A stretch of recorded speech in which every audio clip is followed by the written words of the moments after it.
Welcome to the podcast. Welcome to the podcast.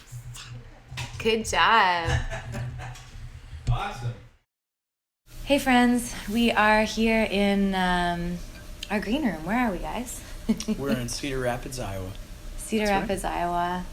We got Mike Donehey in the room with us, which is a total honor. We're on the road doing Decade the Halls. This is probably the most fun we've had on the road for a really long time. Makes me really excited for you to say that. I love it. Awesome. We're having such a good time. And this is pretty new for us on location, but we're like, we got to grab convo with you because you're a new friend, and we want to know you more, and we have everyone asking us questions to ask you. Oh, And we have so many similar values. yes. Coffee He's- bean. I don't know if you remember. I remember the first time, did we do Winter Jam together? Yeah. And there was and someone told me, these guys love coffee. And I had like some Nashville crema beans in my car. You're Yeah. literally, I was like, you yes. guys need to try this. At the Kickoff Night, Yeah. right? We were At in the at parking Bridgestone. lot. We were Yeah. in the parking Yeah. lot. We were like so nervous. We didn't know what we were doing. And then Mike Donehey's like, hey, I have this bag of coffee, and it's not for me, it's for you guys. And you know what? I really didn't want to give that to you because I just bought it for I know. myself. I kind of I- like sensed And I the went, like, you're cheeky. It's so good. But you guys just bought me coffee yesterday. it all And you comes gave us around. these mugs. It all comes And they're around. Come amazing. on. Just kidding. I love it. Cheers. It Cheers. started a good friendship, for real. Just gifts. But honestly, that's a great starting place because that was our very first tour with you. It was 10 bands. Yeah. But we got to know you a bit. I feel like every time we ran into you, we were like totally overwhelmed and just like, Mike, what do we do? How do we do this? That's everyone on that tour. But you were kind of like, guys, it's good. Oh, it's going to be okay. It's going to be all right. It's going to be fine. I think one of the coolest things I learned was that everyone else had skateboards, and I thought, oh well, that's cool. They just bring their hobby along. But it's like, no, you're in an arena every day.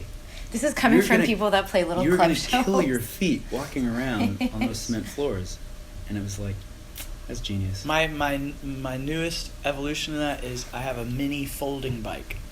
So it's like small, and you unfold it, and it's a little less precarious than a skateboard. Right. So. You guys had a coffee cart. Oh, I'm just remembering that. yes. You took 'Cause this that was- outside, That was right? always beside Yeah. our bus. We're It like- was When we woke obnoxious, up in that the- cart, because Was it it kept like an idea? breaking Yeah. in the trailer, and we'd spend hours putting it back together, and Well, and nothing else is shaped like it, so how do you fit it? yeah, you don't. It was a great idea. Yeah, you don't. We were impressed. I think we should have, called ahead and had a cart in each city that we just borrowed from someone. Would probably Mhm. been better. We have so many. We tried to do a merch boutique setup when we started. We were Yeah. like, we're cool guys. We got to make the merch store look super cool. We got to be super proud of this. So we'd bring along a rug and a rolling rack and do the same thing. Within 2 weeks, it was totaled. The Yeah. dumbest idea. Mhm. But we got to try out our dumb ideas. I am all about failing. Seriously. You're on the right podcast. Come Amen on. to that. If you don't fail, you just didn't try. Yeah. You know, you just did what you knew would work, and that's not Mhm. fun. Yeah. We were actually talking about that last night after the show. I think I was talking to Hannah about it. How when you're in front of really joyous, exuberant crowds, which is such a treat, Yeah. it's not always the case. No, Because everyone no, responds no. their own way. Yeah, if it was a crowd of me I was playing for, Right. I'd probably think it's the worst crowd ever. Because I'm very cerebral and I'm just thinking Mhm. about a lot of things. Yep. I would probably look at myself and go, "You're not into it." And I am. I really am. You know, I've I have never, to remind I've never myself of that. experienced that. I've never. All of my favorite bands, I imagine, play in front of people that are kind of like them. Like Radiohead or someone like that, like the shoegazer kind of crowd. Sure. It's like I've never actually played in a band where the audience was like that. It's always been, wow, you're so different from me. This is awesome. Gotcha. But what I thought I was going to be doing in music is so different than that. Isn't that super? I feel like I'm just realizing that who I think I am is quite different than who people perceive me to be and what they look to me for. Oh, man. Yeah, that's a whole bucket of worms. The idea of when you, and a lot of people don't have to deal with this, but if you're a public figure, you have to. I caught your video the other day. You have to decide: am I going to become a hollow version of myself and stick to what people want from me as a brand? Or am I going to complicate things by actually inserting myself into it? And a lot of, at least CCM artists, I feel like they just think it's not worth it. Because to insert yourself is just to complicate it and probably lose fans. Right. Like when I speak up about politics or something. Yeah. There's really nothing to gain except to teach people that, hey, I am not exactly like you, and I'm a real person. Yeah. You know? And conversation is wonderful. Well, and like, why can't we talk about it? I always worry about, even when I'm posting on my Instagram, if I Yeah. post like this incredible picture of me in front of a crowd, I'm always nervous that I'm basically setting up this big false facade for people. Like, look how successful I am, and look how awesome I am. Right. And yet, there's people who, you know, they go to my Instagram because they want to see what I'm doing. And so there's always this, how do I... None of us know why we're using social media. Or maybe I should say we're all using it for different reasons right now. I had to come to terms with that. Yeah. I sat in that question for a while because I was frustrated by it, and I think I was allowing it to I was feeling judged by it. Yeah. And then I was encountering mostly like moms in our lines when we'd meet people saying, I hate social media. So I was like, God, I have to come to terms with this or I'm going to hate life posting. And he's like, why don't you learn how to love people through it? Yeah, that's great. And it shifted everything, honestly, and it freed me so much because love is cyclical. And so then I started feeling so loved. And this thing that had gone from a judgment, kind of something I hated, turned into this tool for love. And it sounds super cheesy, but it's literally, I post with joy. I still sit in it for a while because I want it to be, do you ever feel that Holy Spirit take over moment? Yeah. Where you're like, because I can sense it when you play, and I'll do that with Instagram. Like, it'll start with this seed and I'll keep track of the seeds all week. Yeah. And then I'll go to post it, and I'll just kind of wait for that, like, is this the one, you know? Yeah. So I'm trying to still insert myself in it, but to do it from a place of love and serving the people that God's given us to serve. So, like, walking that tension of being yourself, like, because we got signed and we weren't like a lot of people on the label. Like, the only Canadians, we were a little just left of center in a lot of ways, and just, we didn't know who we were. Our showcase, we played like a Johnny Cash cover, one song I wrote. Like, it was just all over. It was all over the map. Like, we were literally, why they signed us, we're just like, this is super weird. So anyway, just trying to figure that all out, how to be yourself and not blend in so much that the reason God brought you here is lost. Yeah. But still know that you're here to serve and to just provide. Like, I follow certain people on my feed because I'm going to them for something that I feel that they carry. Yeah. So it's like That's this. good. I don't know. I feel you, though. It's like the social media thing is... It's an experiment. Yeah. I mean, how long true. are we into it? 10 years? Right, and what happens when When there's I no was in Instagram? college, there was no Facebook. Isn't it? Yeah, Isn't it true. amazing? Like, So true. I read something about how, if you take everything that had been learned up until the Industrial Revolution and call that one unit, we've basically doubled those units like every 10 years since then. And like thinking about Facebook, that didn't even exist 12 years ago. Yeah. And now Wow. they're saying that it has the power to influence elections over the most powerful country in the world. I'm like, well, whether you believe it or not, I mean, it may have happened. The thing I've been recently convicted of with Instagram is because for whatever reason I post stuff and people get all worked up about it. That things like I'm not even, like when I posted myself in a Halloween costume and so many people were mad, and so then I Right. can either go, well, whatever, I'm just, you want to follow me or unfollow me, whatever, and Right. whatever, forget all you who disagree. Right. Or I can, as you're saying, like, look at this. This is a chance for me to love them. And I love this verse, I think it's in 1 Timothy, where Paul says, hey, correct people in love, like speak the truth in love, and then he uses this phrase, with all gentleness, which I love that. And he goes, perhaps God will grant them repentance leading to the truth.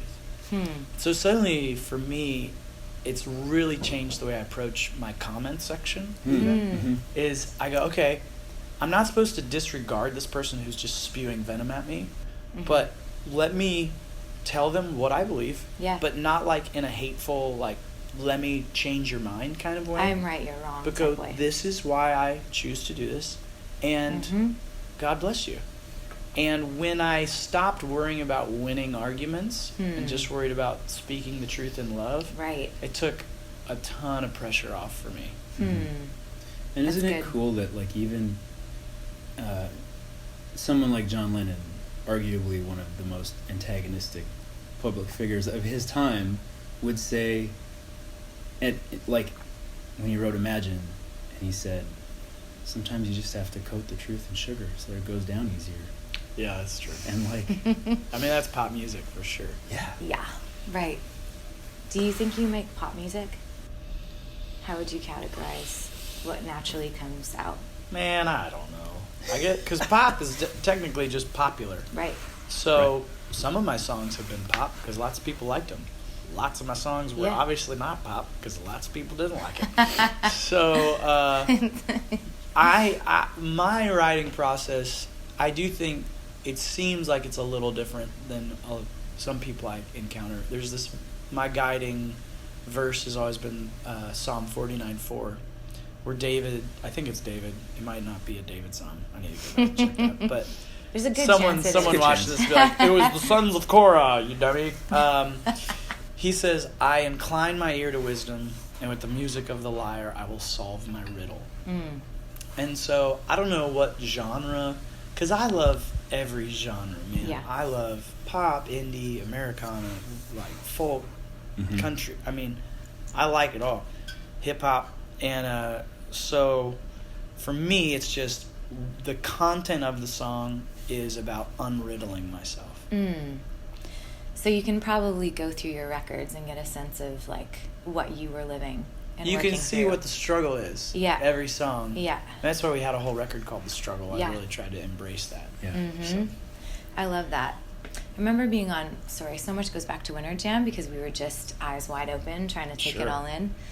And I think you guys were like halfway through the night-ish, somewhere there. You were like, you were right before intermission, I think. Yeah. Or I right- just remember yeah. feeling the shift. That sounds great.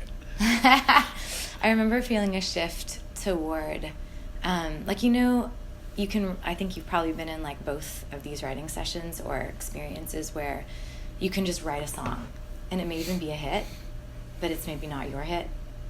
And then there's the song you've written that you've lived, and there's, like, authority and, like, just a confidence that comes, and you're very, like, at home in it because you're working it through. Yeah. That's what I got from your set. Mm. And we were on the side every night, and it was so interesting because, like we said before, like, everyone brings what they bring. Yeah. And it's beautiful. I love that about Winter Jam. But there was definitely a sense of, like, you're working out your salvation. Yes. My songs are autobiographical. Yeah. No question about it. Yeah. So they're not going to always... And this is the tension as a songwriter, is realizing there's parts of your soul that lots of people will connect with, and parts of your soul that a lot of people won't connect with. But it doesn't make them any less valuable. I try the best I can to Well, view... that's so good.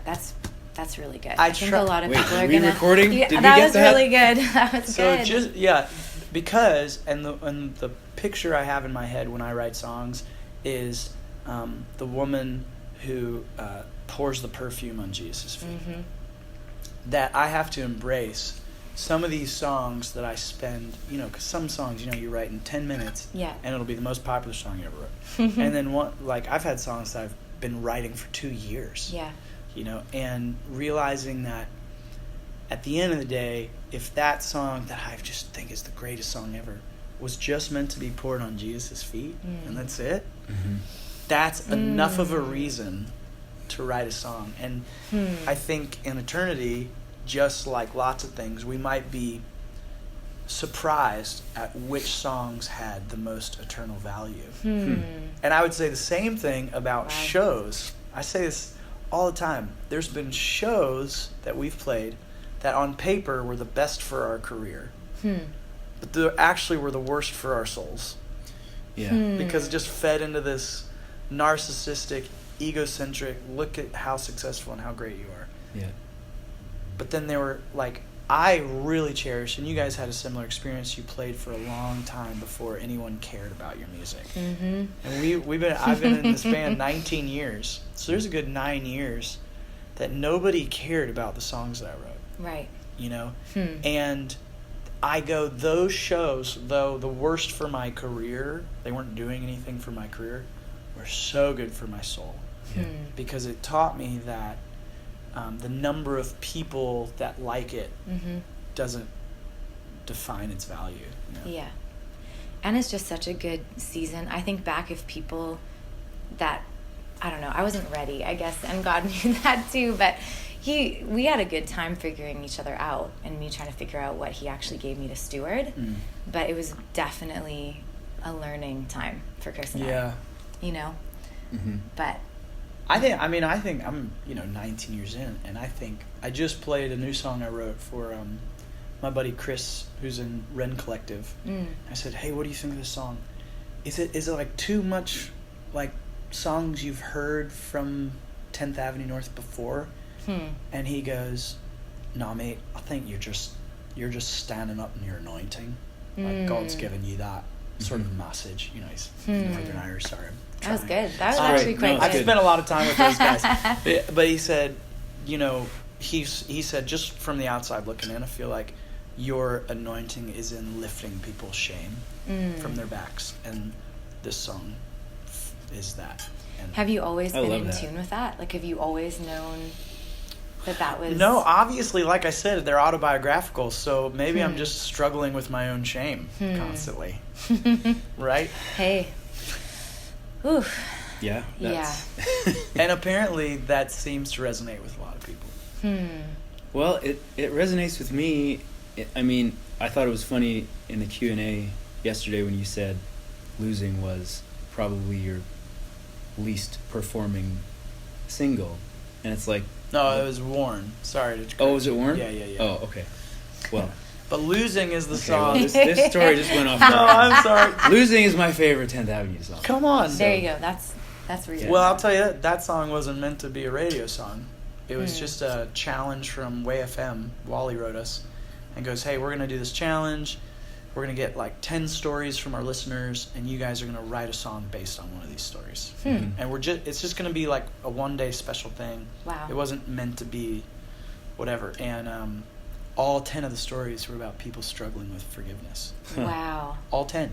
Crazy. And we said, hey, Wally, we're going to write a song for all 10 of those because it's something we struggle with too. And we wrote that song, and we played it for the label, and they go, you can't give this to AFM. This needs to be on your next record. So it's like we had to, figure that all out. But, yeah, that came from... I'm glad you didn't. Well, that was in the Q&A. The lady asked, what's the verse that's helped you out of, like, hard times more than anything? And I said, I know this sounds weird, but it's actually when Jesus says, if you don't forgive other people, I won't forgive you. Right. I go, because most of my self-inflicted whatever is because I'm just not recognizing someone I need to forgive. As Augustine said, he said, our envy and our jealousy and our bitterness, we don't realize they're like a sword that we're trying to cut somebody with, but they have to pass through our own body to cut them. Wow. That's good. Augustine. He's a saint for a reason. Yeah. So where do you come from? Like, what are your parents like? Where Like, do I because I'm come looking from? at you and I'm going, we're like pretty new friends, and seeing you in this show gave me the whole, like, much So bigger strange. picture of the drama. Should we give context for that though? Because Sure. you never know when someone will listen to this. Sure, give context. We are on the Decade the Halls tour, 2018. Which should be on Broadway. Oh, And- come on, let's go. It One really day. should. It It's- really should. It's definitely one of my favorite tours I've ever done. Come on, And I would do it all year long. come on. You know what? so I think fun. we've just sometimes They let me Christmas be is Sting. so- I get to be Sting. Right, like there it is. We had you at that. It's We true. should have had It's you as true. Adam Clayton in the '80s. We could do that. We could Next throw year. that in too. Come on.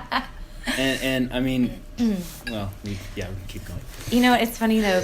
So this tour it's crazy. It's a bizarre in the best way, meaning like, I think people don't even know what they're in for when they sit down. Oh, 100%. It's amazing. And I think what I love is you can't just insert another band into this tour and go, here's Decade the Halls. This is like your baby. Yeah. And it's pretty clear. And I think that's super cool. And it takes guts to do it.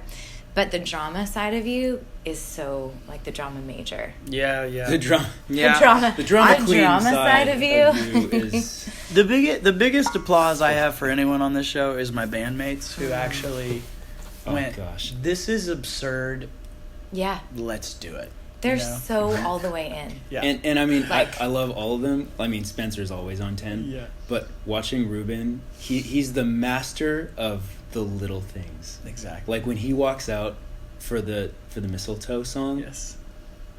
He's fun to so watch perfect. on that It's, one. like I I love die. I watched it for the first time, like on the first weekend, and I was on the floor. It's like he is that person. It's awesome. It's so So, good. yeah, so for those of you listening, we basically travel through the decades. So the show starts in the 20s. Yeah. And then it's the 30s and 40s, and we do some of the decades. We do a couple different songs, and you guys make guest appearances in the 80s and the 60s, and Super fun.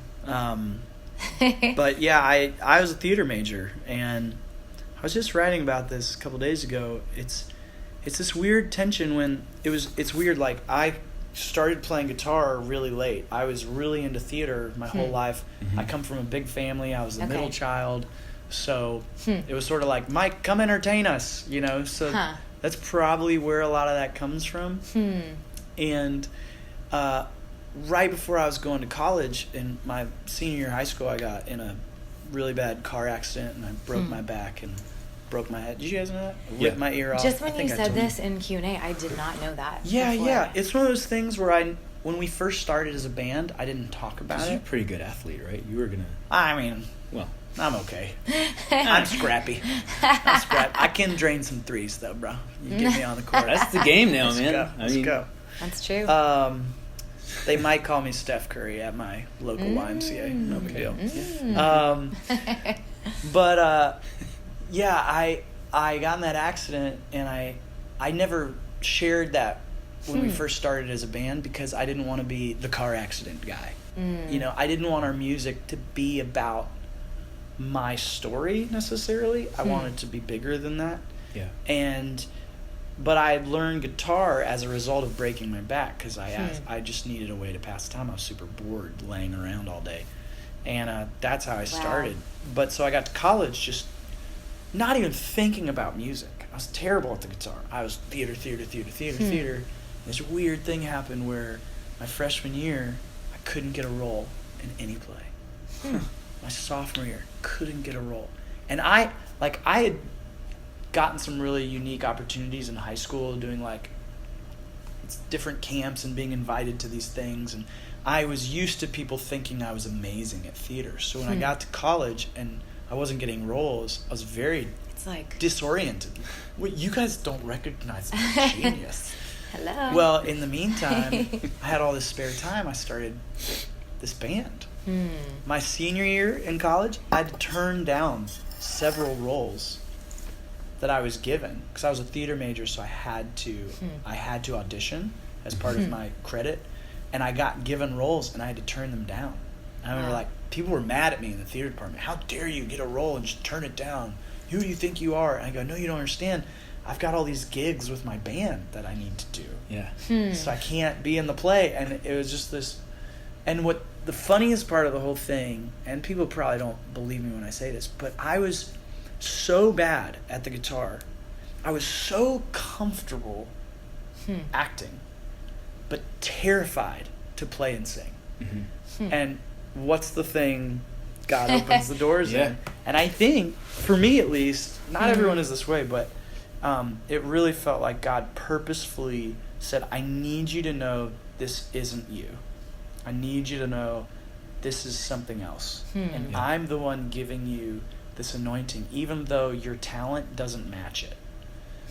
You keep working on your talent, because we're supposed to play skillfully unto the Lord. But I'm going to like put this anointing, because I can't explain it. Literally, I go back to my college days, and I would be doing worship, and all the guys around me had been doing it since high school. They were all way better at guitar. They were all way better at singing. I literally sounded awful when I started. And yet, like, people would come up, they go, I don't know what it is, but when you're singing, stuff happens in the room.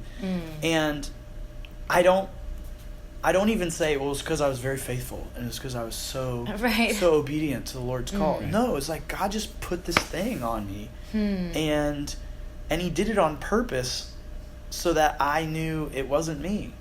And then, like, it's just so funny. 18, 19 years later, there comes this tour where I get to bring back this theater stuff, sort of like it's almost felt like it's been buried for a season, just so that God goes, I just need you to know that acting, that was a gift for me too. It's just not you. So wow. I feel like you're onto something though, because there's like you said, there's so many people that sing, and there's people that do everything well, and there's always a million people doing it better. Yes. If we're just talking about skill. Yes. I apologize to people all the time that I'm a professional musician. I go, I know I'm not. How do you think we feel? Yeah, right? Like, dude, I mean, I'm the worst guitar player on every gig that we've ever played. Yeah. Not the worst. I've seen worse. Well, but you're pretty bad. No, I'm just kidding. I'm just kidding. It's because I play the wrong way. But when we started touring together, I mean, I had been a bass player in my band, and bass is my happy place. It's like bass is my happy place. It's just like that needs to be a song. It needs to be on the next Loving the Outcome record. I feel like people, though, I think that would be helpful. I don't know how to help, really, but to go... Because you're so amazing. What? Because you're so talented. You don't know what we're talking about here. Hey, that's not at all... I wish I could Guys, I mean, whatever. No, but... Because it's so much more than the skill, is what I mean. Just to... because you get those questions, how do I...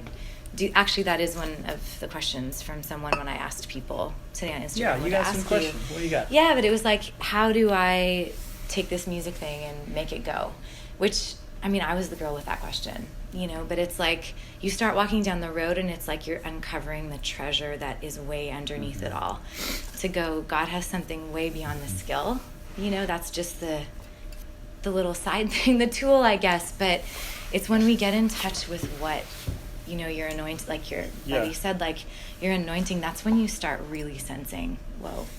Like, yeah, and I get that question all the time. So help us. I remember being so mad when I asked that question to a guy named Shane Everett, who's in a group called Shane and Shane. And they came to my college several times when I was just starting to learn. And by my senior year, I was like, maybe I'm going to be doing this music thing. Yeah. So I remember they played a show at our school, and I follow Shane out because I kind of built a bit of a relationship with them over the years because they kept coming back. And anyway, so I go out, and Shane Everett was also driving their bus at the time. So I'm handing him ratchets because he's changing the tire on the bus, and we're both covered in grease. And I'm like, dude, how do I do this? How do I do this? And he goes, man, if it's supposed to be, God will open the doors. And I remember thinking, you are just trying to get rid of me. That is not an answer. That is such helpful. A cop-out. And now I go, yeah, but I would say this, I would add this one thing. If you can imagine music as a way to serve people, suddenly there's going to be more opportunity for you than you'll know what to do with. The people who don't feel like they have any opportunities are the ones who are trying to get music to serve them. Ooh, that's another really Okay, well, good there's one. our teaser. There we go. No, That's good, man. that is so good. that's so helpful. Yeah. Because that takes the sort of, how do I get to this level out of the whole equation? And it just goes, it's not about that. It doesn't matter where you are or what you're trying to break into, how many tickets you're trying to sell. If you lose that perspective. Yeah, you get all those people in front of you, guess what? Yeah.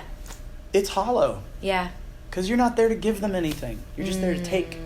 Mm-hmm. And some of the best performers, whether you agree with their lifestyle or whatever, there's a sense of they're on stage to give something to you. Like, I don't know what drives Garth Brooks, but I've seen some of his shows, and he wants to give to the crowd. Yeah. You know? Yeah. And I just view it like really beautiful purification process. When we started, I mean, I was playing at, assisted living homes. I was playing... I remember we did these worship services for the deaf at the local church where they just turned the bass up real loud. That's awesome. And we did camps for kindergartners. We did all these like very low profile gigs, right? Sure. And yet it was God teaching me this. When you get on stage, like, I can't stand when a famous dude is like, I'm so over playing that hit song. Right. I Right. go, you know what I view my job as? I view my job as a service industry job. Yeah. I'm a waiter. Yeah. Right? Sure. Yeah. I'm a waiter. I'm hopefully there to go, there's this meal. I remember that's what our label president said to us about the way he views music, is music is the platter and the word of God and his truth is the meal. And that's what we're trying to do. And man, when you just view yourself as, I'm just here to serve you, dude, all of a sudden for us, when we just started saying yes and we'll just play for anybody, guess what? Yeah. Just calls started coming in. Yeah. So we didn't know what to do. That's amazing. I can understand that sentiment if you're someone like Rihanna and every song that you have is a hit. Yes. And then you're just like, maybe I won't play that one tonight. Yes. And then, yes. But I totally agree with you. Like, if I go see a band and they decide not to play the song that everyone knows them for, I'm just like, well, I guess I'll just listen to it on the way home. Like, Let's be why honest, did I you're come? bummed out. Like, Yeah. you're bummed out. You just paid for that ticket, and it was your first show seeing them. You want to... And there's a balance there, because Yeah. some artists you can tell they're just phoning it in. They're just Sure. playing the songs for you guys. So there's definitely a balance of, just like a waiter who's lost touch of the food that the restaurant makes. Right. I want you to enjoy this too, if I'm the spectator. So there is a sort of level of, I dare say, self-indulgence that the artist should be enjoying what they're doing. Mm-hmm. But it needs to be a give and take, where if they're not going to play you the song that you're there to see them for, that's like too self-indulgent. Yeah. So how do you not lose touch with what you're there to do? Yeah, I think you challenge yourself. Yeah. I mean, this, like, for us, we just put out this record, The Things We've Been Afraid to Say, and then we're doing this Christmas tour, Decade the Halls. These are things we're doing to go, how can I keep myself from cruise control? Which is not just unique to artists. That's life. You know how you meet an 80-year-old that's still curious? Totally. I'm never more inspired than when I meet an 80-year-old who's full of curiosity and wonder. Totally. Because that's I was reading Unbroken, the Louis Zamperini story. Did you see the movie? Yeah. Dude, that dude took up skateboarding at 70. And I just, so good. Man, that's what amazing. I want to be. What's we that took Netflix? up parenting when we were 40. 12 years after we got married. Woohoo! It's a trip. That's awesome. What's that Netflix miniseries? There's like 8 episodes, and it's all the guy that started Nike or designing. Abstract. Have you watched Abstract? Oh, I've seen the first one. Yeah. To me, all of those people have never lost curiosity. Yes. They're just digging. Well, deeper. especially that the guy, his name is escaping me, but the guy who designed the Jordans, the Jordan shoe for Nike. It's just so good. I heard Jeff Goldblum in a Hot Ones interview, which you guys have done a Hot Ones interview with us. If you're not familiar with Hot Ones, it's a show where they eat increasingly hot wings while carrying on an interview. It's fantastic. But I saw Jeff Goldblum in there, and he quotes some old actor, I can't remember who it was, but he said the key to his acting, and I think this just applies to life, is not to try to be fascinating or interesting. The key is to be fascinated and interested. That's so good. Yeah. That's so good. I came across a verse I feel like I'd never read before that said, only those in awe of the Creator have intimacy with Him. It's in Psalms somewhere. That's all I wrote it down. It's in there. But it just hit me over the head because it's true. Like the minute we stop being in awe and wonder, wonders of His love. Yeah. Right? In Joy to the World. Come on. That's every night I sing it, I get goosebumps at that part. I've never really paid attention to that part of the song. And it's like, I feel like that's what we're just getting to invite people into, and what I'm being invited into.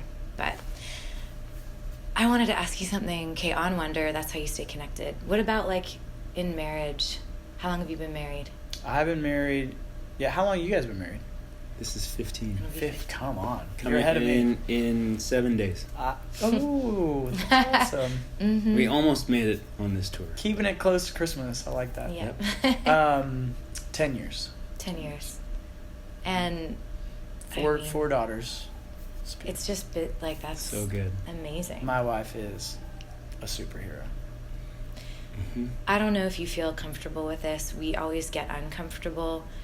Maybe it's being Canadians when people say, give me advice. That just, both of us always get like, oh, we have no advice to give. But we have a story.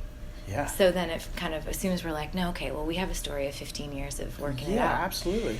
So you have a story of 10 years. Like, what do you, for people that are like, yeah, what marriage advice do you have? I know it's kind of a normal question, but okay, where you are right now in this season of life. I have so many things I say to younger dudes all the time. I say to myself all the time. And it probably plays into your new record as well. 100, yeah, because we have a song called Covenant, which is about... Yeah. You hear it all the time, but you get uncomfortably honest with your spouse, and that's the key to the next level. It's very unfortunate, and we want to skip this. Like, our culture tells us you can skip discomfort to get to intimacy. Unfortunately, there's no other way to true intimacy than like arguments and getting through to the other side, you know, and gut level honesty. And so I would say for me, oh man, there's a lot of things that I've learned for myself. Big things like quit being defensive. My wife doesn't want to hear the reason I did something that hurt her feelings. She just wants to hear, I'm so sorry. I really wish I hadn't done that. A really great tool as a touring artist is when I come home, the first thing we say to each other is, hey, you know, first thing I say to my wife is, what do you need from me? That's beautiful. Because I was in this season for a while where I would mope if she didn't want to hang out. But the truth is, we have 4 kids. Sometimes I come home from 4 days. She doesn't want to hang out with me. She wants to go drink coffee by herself. Right. And it's like the best gift you when can I give. realized, okay, you go have coffee. That's what you need from me. I'm not going to be offended that you don't want to hang out with me. That's how I love you right now. I'm not going to be defeated. Defeatedness is a big thing that I have had to let go of. And trust that, no, she loves you. And this is just what she needs. And guess what? She goes, has 2 hours by herself. She comes back. She's like, oh, so much more capable of just being with me. You know. Yeah, so. That's so good. I'd love to meet her. Oh, I've never met your wife. Really? I don't think I have. She came to the. I think I know who rehearsal. she is through Carrie, like just because Carrie's. Oh yeah. Mike introduced us to our drummer for like ever. Right. That's sort of crazy. I knew her when she was 12. Oh yes, some kind of crazy connections. My brain actually. just like. Who dat? Oh yeah, right. What about parenting 4 girls? Oh my gosh. We have none, so we have no girls. So I think the biggest thing that I feel, I remember this like you said, you have a story. Yeah. We used to do this thing with a bunch of our friends. We'd bring our very young kids, and we'd all go to someone's house. We'd have dinner, and then we'd all put the kids down in different rooms of someone's house. Oftentimes, there's like 6 kids in one room, just sleeping on beds and cribs and whatever. And we would worship together and pray for each other. And it was the only way we could all be together. Yeah. But we did it. But I remember this one time, I think my 3rd daughter, she would not go to sleep. And she's 18 months old or something. And I was just like, go to sleep so I can get back to my friends. And I remember God going, you're going to always be her dad. Wow. And I remember this moment of going, I have to choose. Yeah. I have to choose which am I going to miss out on? Am I going to miss out on my daughter growing up, or am I going to miss out on this party atmosphere? And I decided I'm going to choose her. And I just went and I snuggled her and laid there in the bed with her for, 30 minutes. Totally missed the thing. And I felt like it was a much more spiritual thing for me to do, is lay there and wait till my daughter fell asleep than be praying with a bunch of people. And I watch some parents who are trying to be a parent but resisting the fact that it's calling them to a different life than they used to have.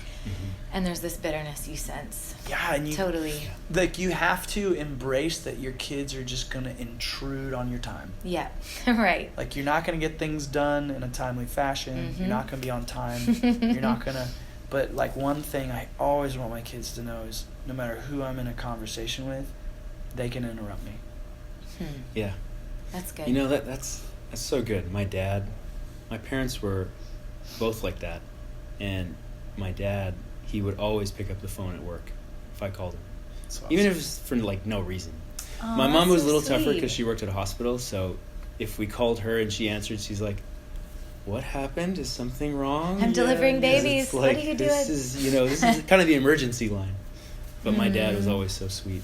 My dad, he did a bunch of impressions. And of course he did. So he convinced me that he worked with the Muppets. I would call him at work, and he'd be like, "Oh, you want to talk to Kermit? What? Hey, hey, this was Kermit the Frog here. I'm just talking. I'm just here with your dad." And like for years, I thought the Muppets worked with my dad. That's genius. Amazing. So good. That's a really good impression. I think you have hit on something with Decade the Halls. You might need to consider how that fits into just tour life in general for you guys. Yeah, it's a weird thing. I mean, I personally have a lot of ideas that I'd like to throw your way for next year. You said something on Winter Jam in those. I always found them really uncomfortable. The Q&A thing was just brand new to us. That tour, everything was brand new to us. But you're just looking out at the sea of people that are looking to you to share something with them, and you're like, I have nothing to bring. And we didn't have much. Really, we were just so learning on the spot. But the beautiful thing was God just was like, yeah, just learn from everybody around you and don't feel like you have to have the answers. And we were usually on with you and Lecrae, so there was a lot to learn from you guys. And one time you said to someone, because I think you always get the question, we don't get it as much, we get the balance on the road and at home with the family question, but you get, how do you balance home life, road life, right? Almost like the tension of trying not to live 2 lives, but you are. Yes. Sort of. And someone said that to you, how do you do it? How do you be a great husband and dad and touring musician? And you said, wherever you are, be all there. It was so simple. Yeah. But it hit me. It was so great. I've carried that with me a lot, just to be present to what you're in the middle of. But it's not always easy. Well, and to embrace that, you know what? Sometimes you're not going to feel like the best dad. Right. So there's That's this tension of, very true. I'm gone. I remember I walked off the bus. We were out with a band. I won't even tell you who it was, and I walk off the bus, and the tour manager of that tour, he goes, "Hey, how you feeling, Mike?" I said, "I feel sad and lonely." First thing out of his mouth. And he meant well. He said, "Hey, don't feel that. You shouldn't feel that way." And I stopped. I went, "Yes, I should. I've been away from my wife and kids for 4 days. If I didn't feel sad and lonely, I'm a psychopath." Yeah. That's true. We want to That's right. That's true. We want to clean up God's call on our life, that it won't mean tension. But if you look at Scripture, man, it's just the tension. I read a great article one time. It's the tension between two truths. You like cannot escape God's it. called me to be amazing Father. He's also called me to be gone. There's just going to always be a tension there. Yeah. And the fact if you that can't live in the tension, fact you that can't those be a are Christian, really. two truths. Like, Yeah. wait, there's one truth. There's a great sermon I heard where he talks about, Jesus said, if you don't hate your own mother and father, family, sister to follow me, you're not worthy of me. But then you've got, in one of Paul's letters, you got, he who doesn't take care of his own family is worse than an unbeliever. So you go, wait a second. What do I do with this? And then you realize, maybe Jesus wasn't talking literally. yeah, right. But the idea would be, there's going to be times where you have to make a hard decision. Yeah. That's going to be hard on your family. Yeah. But then there's times where you need to like we did, we cut the number of shows we were doing almost in half because the tour thing was just, it was too much of a toll on our families. Mm.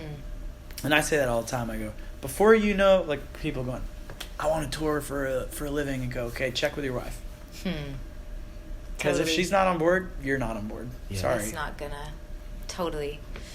I love what you said though, because I only have nieces and I have one brother, one sister, but parenting two boys, they're really young. But just hearing you say I feel tired and lonely and just the fact that you had the freedom to say it, I don't think a lot of boys, men say those things. Oh, I don't think they yeah. even feel like they're allowed to.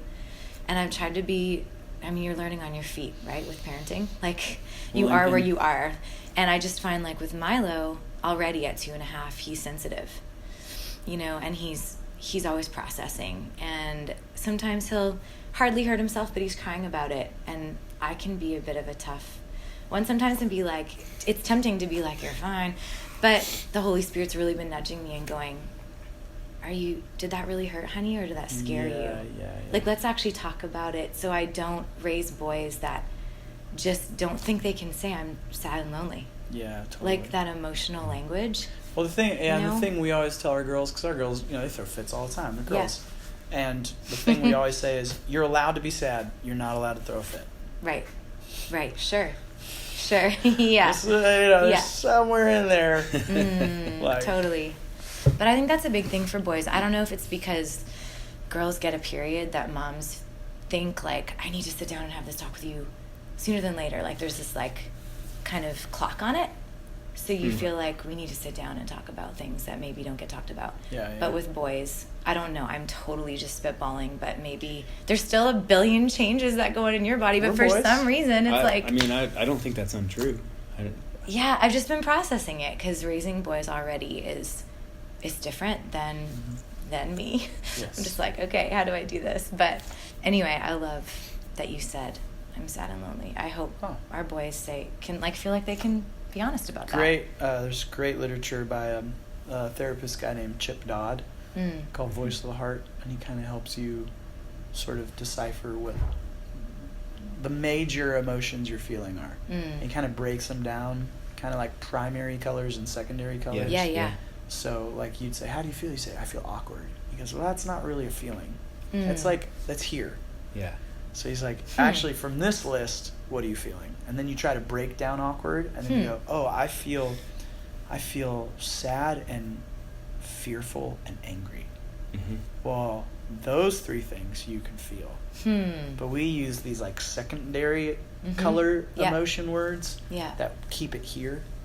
So I've been learning to try to use words that I can actually feel. It's cool you mentioned that. We played at a church recently, and they had that up on their whiteboard. They had, like, maybe it's not the same thing, but it sounds like exactly the same. Yeah. They just had, like, the acronym on the whiteboard, and they did it once a weekend with between the whole services. team. It was just, and it was, like, amazing how everyone just kind of, like, immediately. They said at first they had been doing it for a few months, and they said at first it was super awkward.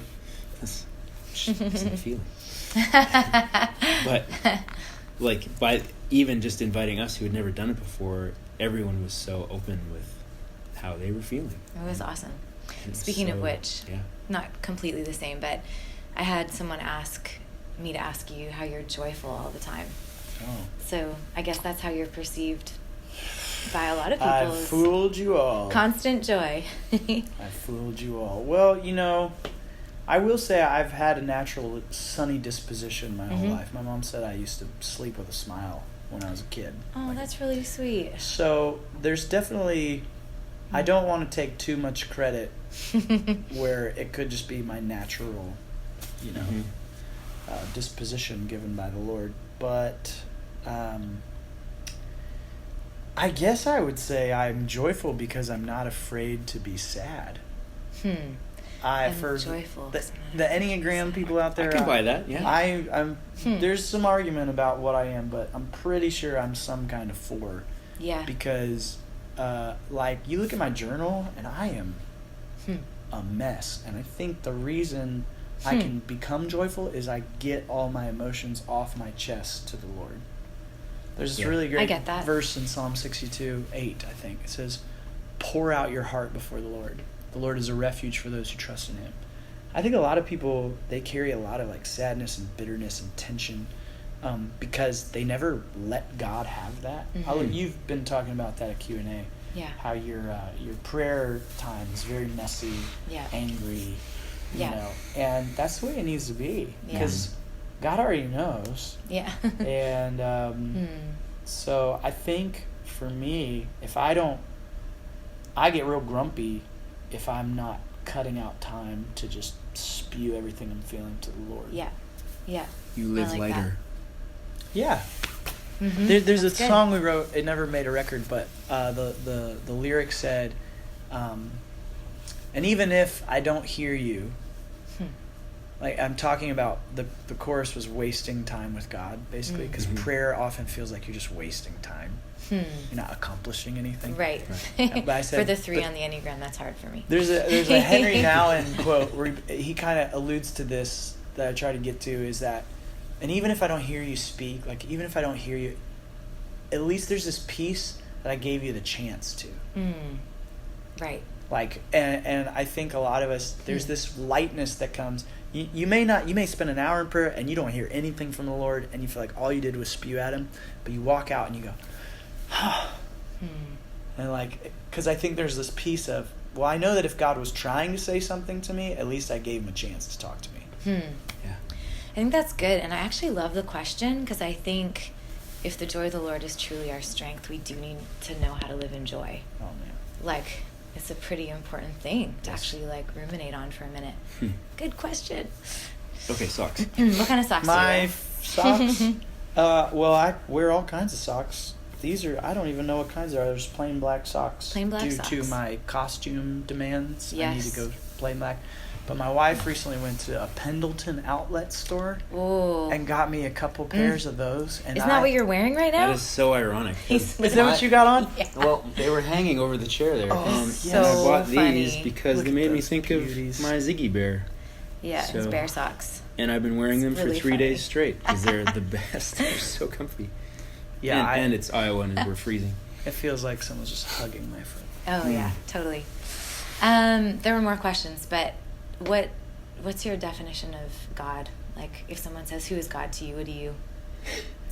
Just a light note. Let's just end on a No, light you know note. what? I love this question. I have a pastor friend out in Portland, and we were both just spitting back and forth about this because he did this whole sermon series that what is the first title you can give God? It's not love. Well, it's not creator. It's not created. Because He was something before He created. Right? So creator is an apt description, but it's not His original description. Right. And so he says, so if God is love, I used to think the idea of the Trinity was just sort of just something people said just to make us confused. When you're a little kid, you go, God is what? God's one, Okay, God's one. but He's actually three. But you just said He's one. No, He's three. Okay, He's three. No, but He's one. I don't understand. Can I have a cookie? Now, man, you know what it means? If God is a perfect Trinity, 3 persons that are actually the same, what that says is before God created, before He saved, before He did anything, He was relationship. So then it makes sense when we say God is love, because Sure. his essence is unified, harmonious relationship. And for me, that just like helps me approach him in confidence, because it means God didn't create me to make him less lonely. He must have created me because this perfect relationship spilled over. It was like God said, okay, we need to let other people in on what we have. Right. And so now I come to God very confident that he's going to love me, because he can't help but do that. That's who he is. That's all he's been before he did anything. And then when he was finished creation, it's like, maybe it's not good for them to be alone. Yeah. So he made more of us. Just like it's not good for him to be alone. Yeah. I love that Jesus calls the Holy Spirit the Comforter. Yeah. It's exactly that. You are never alone. So good. Yeah, so God is relationship. That's I what love I'd say. that. Thanks, Mike. Yes. That was so much fun. Perfect. Bye, guys. Bye.